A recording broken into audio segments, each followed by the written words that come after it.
Bismillahirrahmanirrahim. Assalamualaikum warahmatullahi wabarakatuh. Selamat siang teman-teman, semoga bahagia dan semangat selalu. Pada kesempatan kali ini kita memasuki tema baru dalam mata kuliah logika, yakni definisi. Di minggu kemarin kita sudah mengulas tentang kata, pembahasan kata sudah kita ulas bersama, yang meliputi jenis-jenis kata, kemudian juga pengertian kata itu apa dan sebagainya. Oke, sekarang kita langsung saja masuk pada pengertian definisi. Sebelumnya teman-teman bisa menyimak topik kita kali ini. Yang pertama, menguraikan tentang pengertian definisi, unsur-unsur definisi, jenis definisi, acuan atau aturan dalam membuat definisi, fungsi dari definisi, serta teknik dalam menyusun definisi. Adapun untuk sub pembahasannya di sini sudah saya jelaskan ya. Langsung pada pengertian definisi, di sini saya mengambil dua pendapat atau dua pandangan tentang definisi dari Kamus Besar Bahasa Indonesia dan dari karya Harold C. Martin yang berjudul The Logic and the Rhetorical Exposition. Exposition. Di sini yang pertama tentang definisi. Definisi itu sendiri dapat dipahami sebagai kata, frasa, atau kalimat yang mengungkapkan makna, yang berkaitan dengan orang atau manusia, kemudian benda-benda, proses maupun aktivitas. Atau bisa juga disebut dengan rumusan tentang ruang lingkup dan karakteristik suatu konsep yang menjadi objek studi. Sementara itu, mendefinisi atau melakukan definisi berarti menuturkan beberapa ciri-ciri suatu kata agar dapat diketahui pengertiannya, serta nantinya dapat dibedakan kata tersebut dengan kata lain. Karena masing-masing kata, masing-masing penyebutan itu kan memiliki objek yang berbeda-beda. Oke, secara lebih mudah dapat disimpulkan bahwasanya definisi itu merupakan pengungkapan suatu makna atau pengetahuan yang berkaitan dengan manusia, benda, proses maupun aktivitas.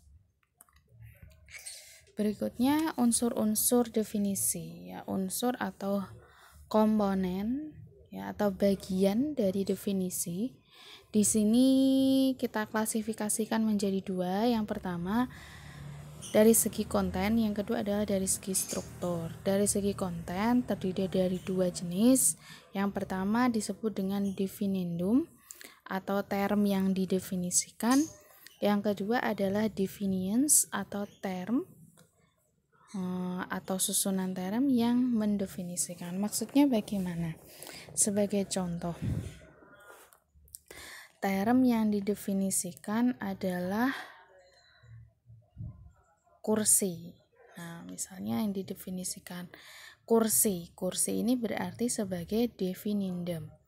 Definendum atau yang didefinisikan. Sementara definisi kursi itu apa? Penjelasan tentang kursi, misalnya kursi adalah tempat atau benda yang digunakan untuk duduk. Misalnya seperti itu, atau kursi adalah tempat duduk. Tempat duduk itu berarti definiens atau term susunan term yang digunakan sebagai penjelas definendum. Jadi kursi kursi itu apa? Nah, kursi adalah tempat duduk. Nah, tempat duduk sebagai penjelas dari kursi itu tadi. Kursi sebagai definendum, sementara tempat duduk sebagai definiens. Oke, kurang lebih itu. Sebagai contoh lagi, misalnya es. Es adalah air yang membeku. Nah, es ya merupakan definendum, sementara air yang membeku merupakan definiens. Oke, kurang lebih seperti itu. Dan selanjutnya unsur definisi dilihat dari strukturnya. Ya, struktur yang terkandung dalam definisi ini mesti selalu ada ya untuk melihat apakah definisi itu dapat diterima atau tidak. Nah, ini harus terdiri dari dua hal. Yang pertama ada genera atau jenis, dan yang kedua adalah ada diferensia atau sifat pembeda. Sebagai contoh ini, gajah adalah mamalia. Nah, mamalia ini kan jenis. Kemudian gajah ya, definisi gajah. Gajah adalah mamalia, kemudian yang memiliki gading. Ya, yang memiliki gading ini merupakan diferensia atau sifat pembeda. Jadi yang membedakan antara gajah dengan mamalia lain itu apa? Nah, ternyata adalah dari gadingnya. Selain itu misalnya disebut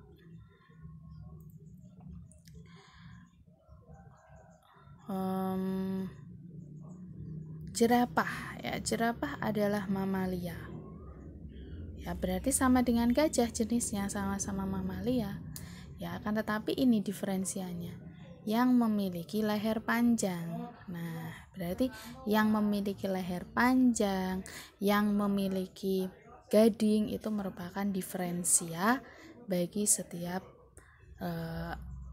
individu atau setiap benda. Nah, itulah struktur dari definisi ya, atau hal yang harus tercakup dalam sebuah definisi. Harus ada jenis dan juga diferensianya. Nah, diferensia ini sebagai hal yang unik ya, yang asli atau yang bagaimana ya penyebutannya itu. Ya pokoknya yang unik, yang berbeda dengan jenis yang lain. Selanjutnya fungsi dari definisi. Jadi kenapa sih kita harus mendefinisikan sesuatu?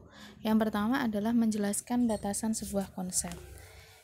Ya, sebuah contoh misalkan konsep tentang ekonomi ya, atau tentang geografi. Ekonomi definisinya apa? Geografi definisinya apa? Tentu saja dua term tersebut memiliki definisi yang berbeda, dan keduanya berkaitan dengan ilmu pengetahuan yang memiliki objek yang berbeda. Nah, itulah fungsi dari definisi. Jadi menjelaskan batasan-batasan suatu konsep. Ya, ekonomi tidak secara mutualis bergabung dengan geografi misalnya, atau geografi bergabung dengan antropologi dan lain sebagainya. Nah, jadi masing-masing kata itu memiliki batasan. Ya, terlebih kalau membicarakan tentang konsep ilmu pengetahuan, tentu ada batasan-batasan yang melingkupi. Nah, itulah fungsi dari definisi. Yang berikutnya menunjukkan hubungan antar konsep. Ya, jadi antara konsep satu dengan konsep yang lain ini bisa juga dihubungkan dalam sebuah definisi. Misalnya ketika kita menyebut definisi pemerintahan. Nah, pemerintahan atau government itu kan cakupannya luas. Pemerintahan adalah suatu sistem ya yang terdiri dari beberapa orang yang tergabung dalam organisasi, kemudian juga ada hukum-hukum di dalamnya. Nah, itu kan menggabungkan dari beberapa definisi. Nah, selanjutnya fungsi dari definisi adalah menyingkap pengetahuan yang dimiliki tentang sebuah konsep. Jadi sebuah konsep ya dapat diketahui dapat diketahui itu ketika diungkapkan tentang definisinya. Apapun dapat diketahui atau kita dapat memperoleh pengetahuan baru dari definisi yang diungkap. Misalnya tentang HP. Ya, secara sederhana kita mengetahui tentang fungsi HP, tapi definisi HP itu apa? Nah, itu kan sebuah pengetahuan baru. Bahasanya misalnya HP ya adalah sebuah alat elektronik yang digunakan untuk berkomunikasi dan sifatnya digenggam, misalnya seperti itu. Jadi sifat digenggam sebagai karakter dari HP itu sendiri, berbeda dengan alat komunikasi elektronik yang lain. Begitu kira-kira. Yang berikutnya jenis-jenis definisi. Yang pertama berdasarkan tujuan, itu ada definisi nominal dan definisi real. Yang kedua berdasarkan kegunaan, itu ada definisi stipulatif, leksikal, precising, theoretical, dan juga persuasif. Adapun yang pertama berdasarkan tujuannya, yang disebut dengan definisi nominal itu adalah definisi yang menunjukkan asal-usul kata atau asal-usul arti. Jadi semisal kata biologi, asal-usulnya itu dari kata bios dan logos. Bios berarti alam, ya, logos artinya adalah ilmu. Nah, ini adalah definisi nominal. Atau kalau misalnya boleh disebut definisi nominal ini sebagai definisi konvensional atau definisi tradisional, karena yang paling sederhana dari sebuah definisi. Jadi menguraikan asal-usul kata. Ya, bios dan logos dari bahasa Yunani, bios artinya alam, logos artinya ilmu, berarti ilmu yang membahas tentang alam. Misalnya seperti itu. Kemudian yang kedua adalah definisi real. Definisi real ini menyebutkan unsur-unsur pokok atau karakteristik. Ya, karakteristik suatu konsep. Jadi apa sih yang menjadi karakteristik dari sebuah benda sehingga kita definisikan itu? Nah, sebagai contoh tadi ya, sebagai contoh adalah gajah. Gajah adalah mamalia. Nah, karakteristik gajah apa? Karakteristiknya adalah memiliki gading. Nah, ini berarti untuk contoh gajah adalah mamalia yang memiliki gading, ini merupakan definisi dari jenis real yang hakiki. Ya, jadi ada genus dan juga ada diferensianya. Yang berikutnya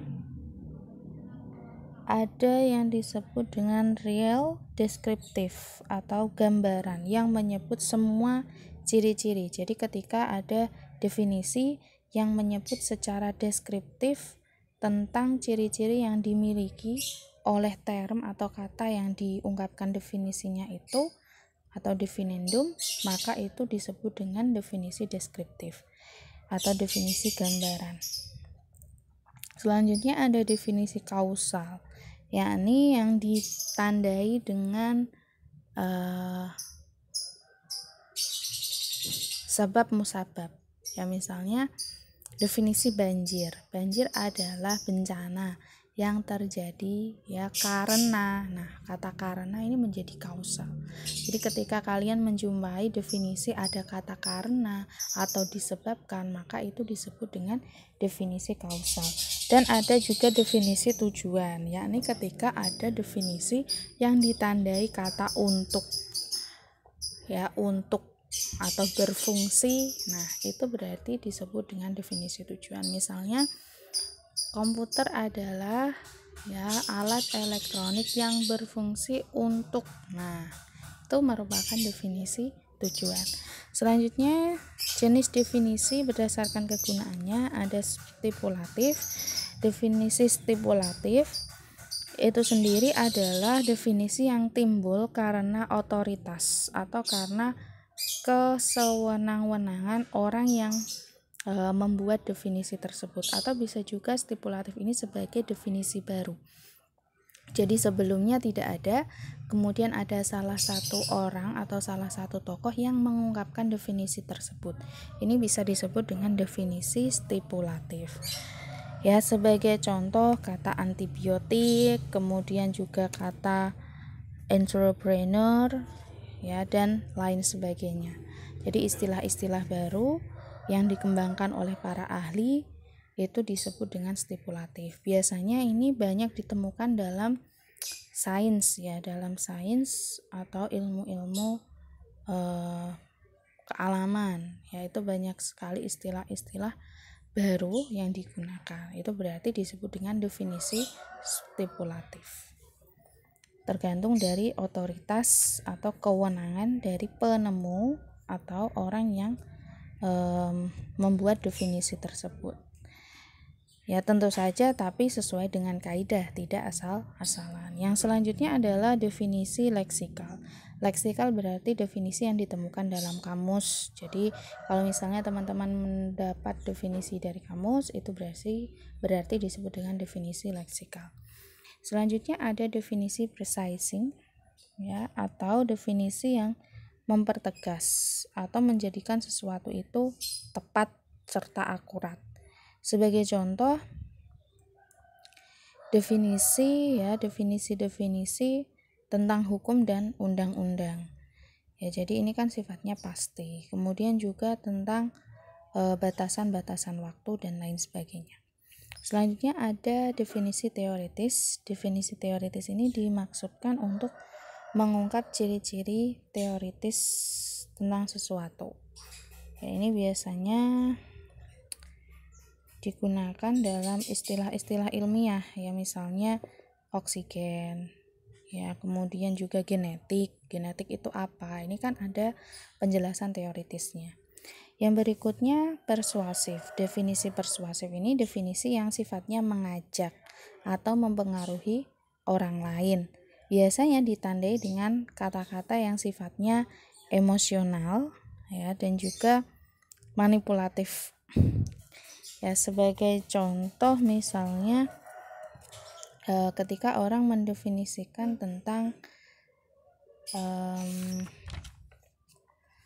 apa ya, liberal misalnya. Nah, ketika orang yang tidak setuju dengan kata-kata liberal, tentu saja akan mendefinisikan liberal secara persuasif, yang cenderung dipengaruhi oleh kondisi emosional atau ketidaksetujuan dari orang yang tidak setuju tentang term tersebut. Selanjutnya, acuan dari definisi. Acuan definisi ini tidak boleh lebih luas atau lebih sempit dari kata yang didefinisikan. Jadi misalnya terlalu luas itu maksudnya seperti ini.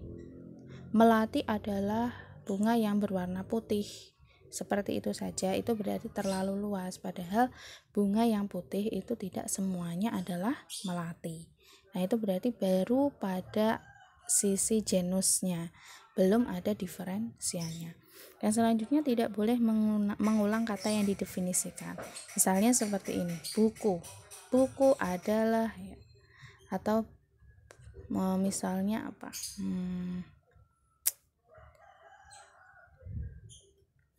pulpen, ya, pulpen adalah, nah misalnya diulang-ulang itu lah, diulang-ulang, ya, sehingga malah cenderung tidak efektif penggunaannya. Ini tidak diperbolehkan. Kemudian tidak boleh menggunakan penjelasan yang ambigu.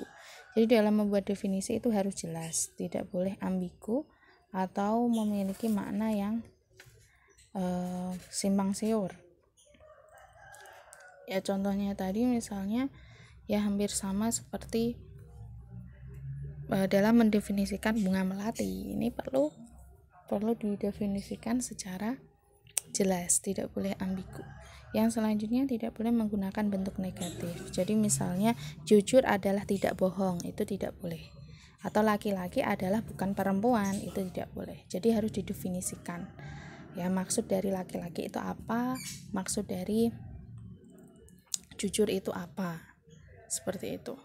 Yang selanjutnya definisi harus menyatakan karakteristik yang penting dari spesies. Jadi sesuatu yang penting atau sesuatu yang esensi dari sebuah benda atau orang itu harus diungkapkan dari definisi, sehingga akan timbul perbedaan antara definisi satu kata dengan kata yang lain. Nah, ini teknik mendefinisikan kata. Teknik mendefinisikan kata ini dibagi menjadi dua, yakni ekstensional dan juga intensional. Ekstensional ini berarti teknik secara denotatif atau menetapkan arti kata dengan menunjukkan kelas dengan cara apa saja, yakni dengan cara menunjuk, dengan cara menyebut atau menamai sesuatu, itu adalah teknik ekstensional. Adapun teknik ekstensional ini yang pertama yakni dengan cara memberi contoh atau by example. Sebagai contoh misalnya teman-teman ingin mendefinisikan kata mamalia. Nah, mamalia ini bisa didefinisikan dengan memberikan contoh. Mamalia adalah kerbau, sapi, kambing, dan lain sebagainya. Itu bisa disebut dengan teknik ekstensi, khususnya by examples.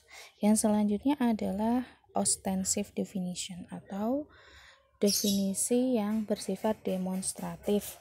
Sebagai contoh adalah ketika kalian ingin menyebut suatu benda, misalnya kursi adalah ini, dengan menunjukkan benda tersebut. Nah, itu juga bisa disebut dengan definisi, tapi definisi ostensif. Dan selanjutnya ada kuasi ekstensif, seolah-olah menunjukkan atau melakukan demonstrasi, tapi sejatinya tidak, perlu adanya pemahaman lagi dari orang yang diajak bicara. Sebagai contoh misalnya, kursi itu adalah sebagaimana yang terdapat dalam katalog tentang benda-benda atau katalog tentang mebel ini. Nah, itu kan masih perlu membuka kembali definisi kursi itu seperti apa ya. Nah, jadi seolah-olah didemonstrasikan atau diberikan petunjuk, tapi lebih membutuhkan effort atau usaha lagi untuk mengetahui apa itu kursi. Yang berikutnya adalah definisi intensional atau konotatif yang menunjukkan karakteristik yang terkandung dalam kata. Di sini nanti ada sinonim, kemudian operasional, dan juga definition by genus and difference. Yang pertama sinonim. Jadi karena dia menunjukkan karakteristik atau ciri-ciri yang terkandung dalam sebuah kata, maka di sini diantaranya tekniknya adalah menunjukkan sinonim. Misalnya, sinonim dari kamus.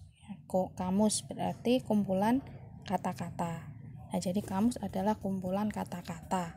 Nah, kumpulan kata-kata ini berarti sinonim dari kamus. Misalnya seperti itu.